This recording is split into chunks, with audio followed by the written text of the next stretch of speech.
Salut les belles âmes, je suis ravie de vous retrouver pour cette vidéo. J'ai envie de parler du contrôle, parce que c'est des trucs que je vois maintenant de plus en plus clairement, comment le contrôle œuvre au sein du couple de flammes jumelles. La plupart du temps, ce qui se passe, c'est qu'il est reproché au donneur d'amour inconditionnel, donc au chaser, de vouloir contrôler l'autre. Donc le runner se sent contrôlé par son chaser, l'éclaireur se sent contrôlé par son donneur d'amour inconditionnel.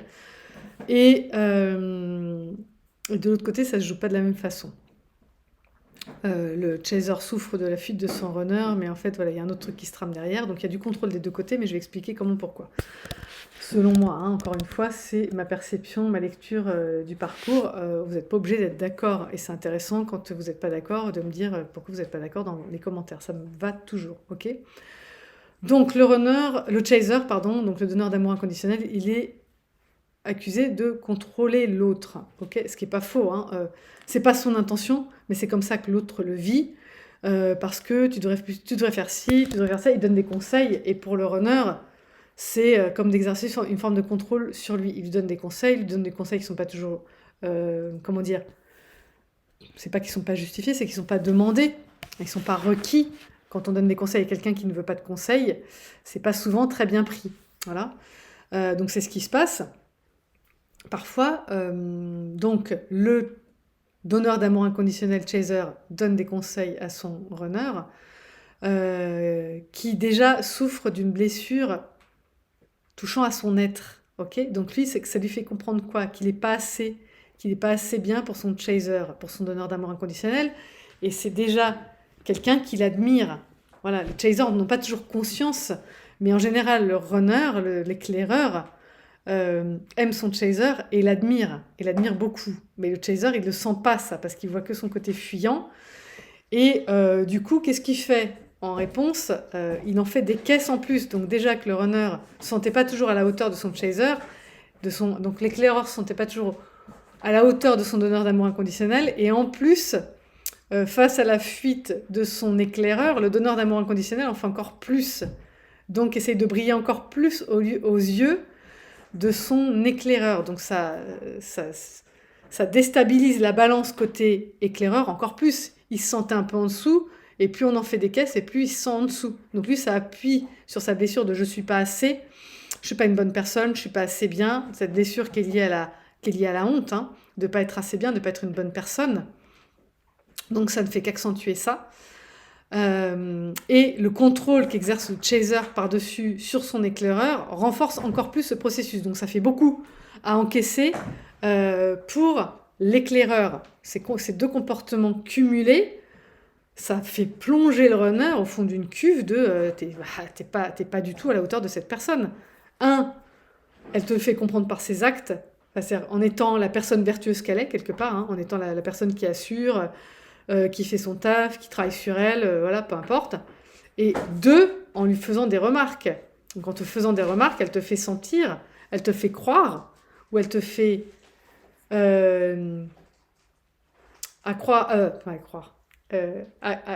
avoir cette certitude que oui, effectivement, t'es pas assez pour elle. Alors que c'est pas du tout ce que le donneur d'amour inconditionnel pense de son éclaireur. Nous aussi, on a l'impression que l'autre est waouh. Ok, les deux ont cette impression. Mais notre comportement de donneur d'amour inconditionnel fait plonger en fait l'éclaireur au fond de la cuve, et c'est pour ça qu'il nous fuit, parce qu'il veut pas se sentir être une mauvaise personne. Et à côté de nous, parfois, c'est ce qu'il ressent, soit parce qu'on en met trop, soit parce qu'on lui dit trop de choses, et parce que il a cet amour pour nous, et il se sent pas à la hauteur de ça. Ok, enfin, c'est pas parce que c'est. Et en plus, avec cet amour qu'il éprouve pour nous, qui le dépasse complètement, ça finit de le déstabiliser, de le foutre KO par terre. Voilà. Donc ça, c'est un peu les dégâts du donneur d'amour inconditionnel sur son éclaireur. C'est pas du tout l'intention, hein, évidemment. L'intention, c'est ce qu'on a toujours fait en fait, hein, c'est de compenser là où on croit ne pas en faire assez, parce que nous on est plutôt touché dans notre yang blessé, notre yang acquis blessé, donc on en fait toujours des caisses pour être aimé, mais là en faisant des caisses pour être aimé, on fait sentir à notre autre, parce que ça appuie sur ses blessures à lui en miroir, hein, c'est ça qui est terrible, que lui il n'est pas assez. Voilà. Nous, on en fait trop et lui, il se sent pas assez.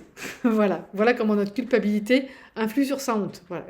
Et comment ça, l'un accentue l'autre. Ok. Donc là, j'étais sur le contrôle. Donc le contrôle qu'on exerce par-dessus le fait plonger encore plus loin. Ok, je pense que c'est assez clair. Surtout que l'éclaireur aussi exerce du contrôle, mais lui, il n'exerce pas à l'extérieur. Donc, le chaser, il exerce du contrôle à l'extérieur de lui parce que lui s'est senti en insécurité dans son enfance. C'est ce qui l'a le plus marqué. On a tous les mêmes blessures, les mêmes problèmes, mais il y en a qui nous ont marqué plus que d'autres. Ok, c'est pour ça que dans une fratrie, on a beau être 3 frères et sœurs, 4 frères et sœurs, 5 frères et sœurs, on a eu les mêmes parents. Parfois, on a reçu exactement la même éducation, avec les mêmes violences, les mêmes tout ce que tu veux. Et pourtant, on n'a pas développé les mêmes peurs derrière, parce qu'on n'avait pas les mêmes besoins. Donc souvent, le donneur d'amour inconditionnel, il a eu besoin de se sentir en sécurité, il ne s'est pas senti assez sécurisé. Et sa réponse à l'âge adulte, c'est de contrôler son environnement, et donc les autres, malgré lui. Il n'a pas le sentiment de contrôler les autres, mais c'est ce qu'il fait. C'est comme ça que les autres se sentent dans son entourage. Des fois, les amis se sentent comme ça, les enfants se sentent comme ça, le conjoint se sent comme ça, et l'autre se sent comme ça, notre autre. Okay, donc le chaser, pour se sécuriser, il essaye, enfin pour avoir une illusion de sécurité, parce qu'encore une fois, c'est pas là qu'il va l'obtenir, il va essayer de contrôler son environnement. Okay, et l'éclaireur runner, lui, pour pallier à son manque d'estime de soi, ok, pour essayer d'être aimable, il va se contrôler lui. Parce que lui, on lui a fait croire qu'il n'était pas une bonne personne. Nous, on nous a fait croire, les éclaireurs, les donneurs d'amour inconditionnel, qu'on ne faisait pas les bonnes choses. Voilà, qu'il fallait du coup qu'on développe du yang pour faire les bonnes choses. Mais l'éclaireur, lui, ce qu'il a reçu comme message, c'est qu'il n'était pas assez bien, il n'était pas une bonne personne. C'est son être qui était remis en question. Okay, donc pour que son être semble aimable aux yeux du monde, il se contrôle lui-même. Ok, donc vous voyez la dose de contrôle qui se prend dans les dents. C'est-à-dire que lui, il se contrôle lui-même et par-dessus, il se prend les tentatives de contrôle de son donneur d'amour inconditionnel. Ça fait beaucoup de charge pour une même personne. Vous voyez, donc c'est pour ça qu'à un moment donné, il a besoin de... C'est pas de la fuite, encore une fois. Enfin, parfois, c'est de la fuite. Ok, parce que c'est le yin qui est en surface, alors qu'en fond, il est yang. Hein. C'est pas quelqu'un de fuyant à la base. Hein. À la base, le fuyant, c'est plutôt le chaser. Mais c'est le yin. Donc là, il est dans son yin blessé, donc c'est pour ça qu'il fuit, mais c'est aussi parce que le yin est un introverti. Donc en apparence, il est introverti parce qu'il a développé du yin blessé, mais en fait, il adore être entouré, tout ça. Ça dépend du niveau de blessure. Hein. Il y a des runners, éclaireurs qui expriment beaucoup plus leur yin, et il y en a d'autres, hein, j'en ai au téléphone, qui sont déjà bien dans le yang, qui ont bien cheminé dans leurs blessures, et qui ont retrouvé leur yang, et qui sont... Un runner qui a retrouvé la trace de son yang, il est bien yang, hein, ok ? Et ça va être un autre sujet dans le couple, mais j'en parlerai plus tard. Donc là, le runner, éclaireur, quand il est encore bien dans son yin acquis blessé, il se carapate parce qu'un yin, c'est un introverti qui se ressource dans la solitude. Donc il a besoin de solitude pour pouvoir penser ses plaies, faire le point, regarder où il en est, ressentir les choses, faire le pour, le contre, écouter sa guidance, enfin, voilà. Il a besoin de faire ces trucs de yin, parce qu'il est dans son yin acquis.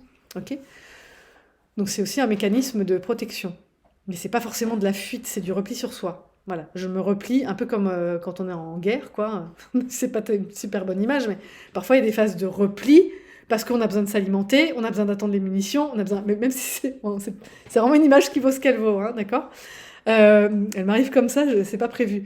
Parce que, évidemment, là, c'est pas une guerre, hein, c'est pas Kramer contre Kramer, ok.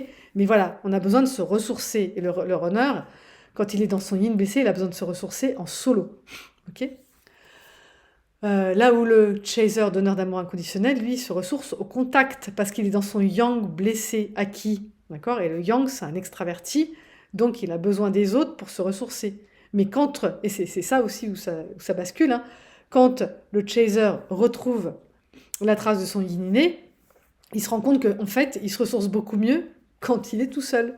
Voilà. D'où les fins de parcours un peu compliquées, les fins de parcours. L'avant-réunion un peu compliquée, un peu perdue, où le chaser, il se dit, finalement, moi, je suis bien tout seul. Bah oui, tu te recharges tout seul, mais ça veut pas dire que tu n'as pas une belle vie de couple à vivre.